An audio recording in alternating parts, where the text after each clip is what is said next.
Halo, assalamualaikum warahmatullahi wabarakatuh. Balik lagi di channelnya Peternak Primitif. Buat sobat ternak semua dimanapun anda berada, semoga kita selalu doakan yang terbaik untuk kesehatan sobat sendiri maupun hewan peliharaannya, seperti halnya ayam maupun bebek sobat ya. Baik sobat, pada kesempatan kali ini kita Peternak Primitif bakal coba mengulas terkait cara membuat pakan alternatif sendirian ya di rumah. Bukan berarti kita lagi melakukan sebuah gerakan upaya tidak seimajinasi atau sesuai dengan pakan pabrikan, tapi ini adalah treatment bagaimana kita bisa juga membuat sebuah pemangkasan terkait beban biaya pakan ya, yang terkadang dan nggak terkadang lagi ya, hampir setiap dekadenya itu naiknya cukup signifikan, dan juga memang terkadang tidak seimbang dengan harga hasil produksi dari ternak kita ya sobat ya. Baik, secara dulu kita akan bahas terkait pakan. Pakan merupakan makanan alias asupan, sebuah bahan pakan yang diberikan kepada hewan ternak ataupun hewan peliharaan. Istilah ini berasal dari bahasa Jawa. Pengertian pakan sendiri adalah sumber energi bagi ya pertumbuhan dan juga kehidupan untuk makhluk hidup, seperti halnya manusia kan. Zat yang terpenting di dalam kandungan pakan adalah protein, lemak, karbohidrat, mineral, dan juga vitamin yang seimbang. Pakan sendiri merupakan komoditas yang sangat penting bagi ternak. Zat-zat dan juga nutrisi yang terkandung di dalam pakan dimanfaatkan oleh ternak untuk memenuhi kebutuhan hidup pokok dan juga produksi ternak itu sendiri ya sobat ya. Selain itu, pakan juga merupakan dasar bagi kehidupan yang secara terus-menerus berhubungan dengan kimiawi tubuh dan juga kesehatan. Kemudian pemberian pakan ternak harus sesuai dengan kebutuhan tubuh ternak tersendiri. Bahkan pakan merupakan bahan ternak yang terdiri dari bahan kering dan juga air yang harus diberikan kepada ternak untuk memenuhi kehidupan pokok dan juga produksinya. Pakan ayam menjadi salah satu masalah bagi para peternak ayam sebab harga pakan yang kadang melambung tinggi yang tidak sesuai dan juga seimbang dengan kenaikan harga ayam dan mengakibatkan kerugian bagi peternak ayam. Untuk mengakali, biasanya para peternak meramu pakan alternatif ayam untuk menekan biaya pakan yang menjadi permasalahan, dan juga cara ini bisa dibilang efektif sebab selain bisa menekan biaya pakan, pemberian pakan alternatif ini juga bisa meningkatkan produktivitas dari ayam itu sendiri ya. Baik itu ayam potong, petelur maupun ayam pedaging ya. Sebelumnya kita sudah mengulasnya lah ya. Kemudian kita di sini akan mengelompokkan berdasarkan pakan ternak unggas nih. Ada 3 golongan. Yang pertama bahan nabati seperti biji-bijian, jagung, kacang, kededak, bekatul, beras merah, itu contohnya ya. Kemudian bahan yang kedua adalah bahan hewani seperti bekicot, keong, tepung ikan, tepung tulang, tepung kerang.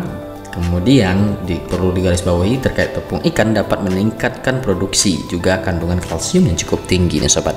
Yang ketiga itu terkait bahan dari limbah industri seperti udang ya sobat ya.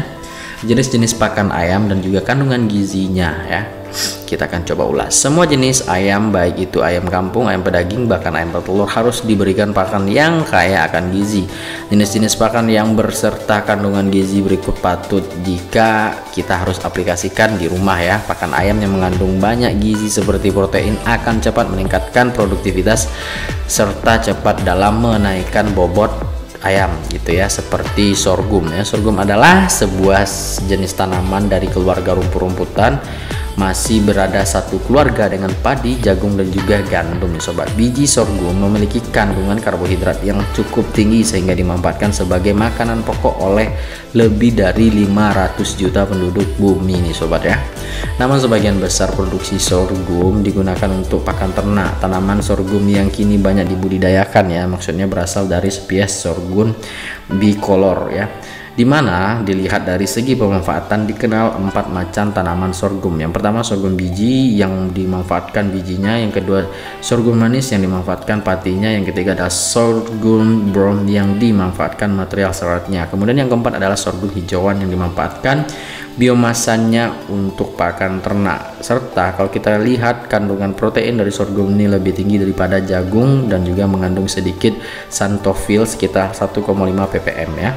Kemudian kombinasi sorghum dengan bungkil kedelai akan menghasilkan suplemen yang berupa metionik dan juga lisin dengan baik. Sorghum memiliki ya zat anti nutrisi yang disebut dengan tanin. Kandungan tanin sorghum sangat bervariasi mulai dari 0,09 sampai 5,74% nih sobat.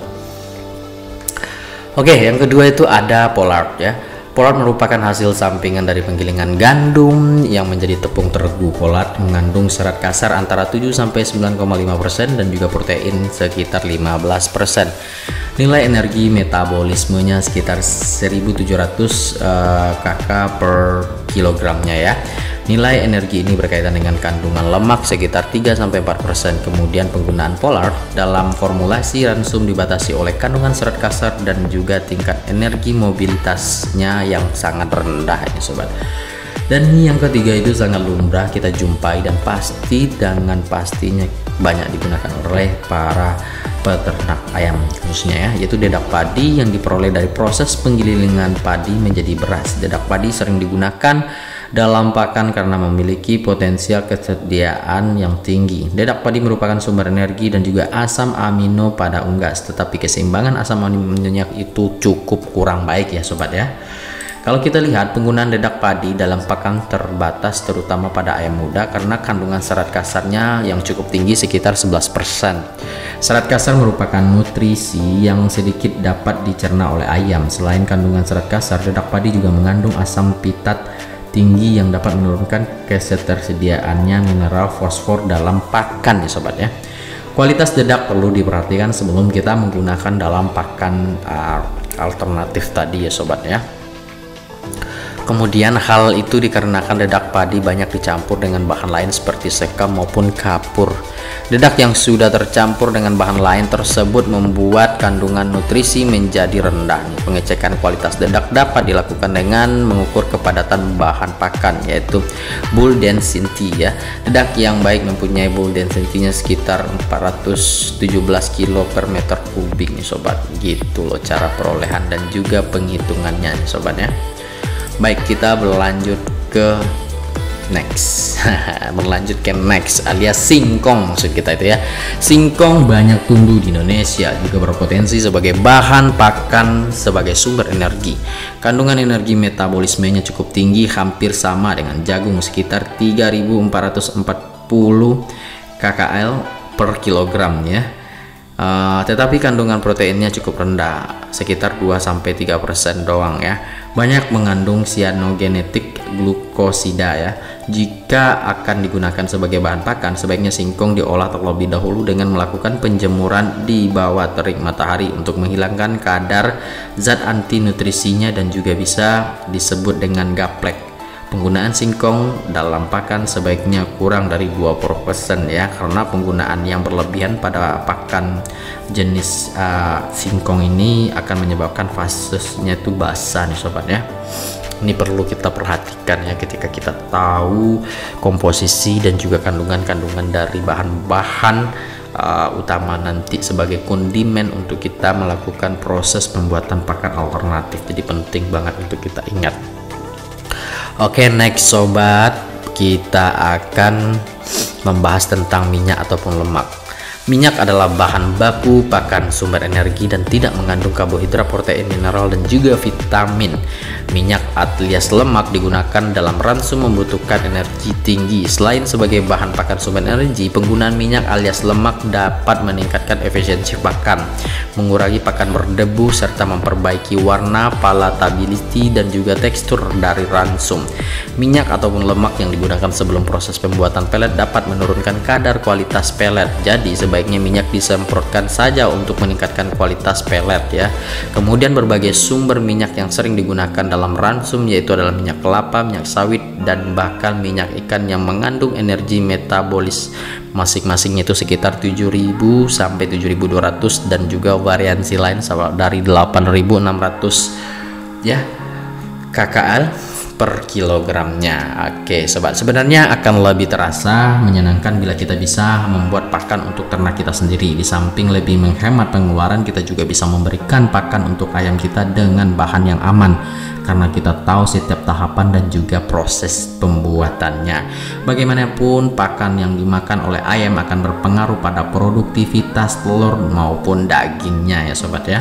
Sebelum membuat pakan, kita harus tahu terlebih dahulu akan pakan utama ayam dan apa yang akan kita buat. Apabila untuk jenis ayam kampung juga pedaging, presentasi ataupun ikan lebih sedikit jika dibandingkan ketika kita membuat pakan untuk ayam petelur. Ini bertujuan untuk memaksimalkan hasil produksi agar tepat guna gitu loh sobat ya. Jadi itulah sekilas informasi jenis-jenis pakan ayam yang bisa kita bikin sendiri dengan bahan baku serta kandungannya yang sudah kita kenali ya. Semoga hal ini bermanfaat, bisa menjadi kondimen utama sobat ternak semuanya dalam mengelola dan membuat pakan ayam dengan skala rumahan sebagai bagian dari pakan alternatif untuk menunjang kebutuhan pakan ternak sobat semuanya. Semoga hal ini bermanfaat. Salam dari kita. Assalamualaikum warahmatullahi wabarakatuh.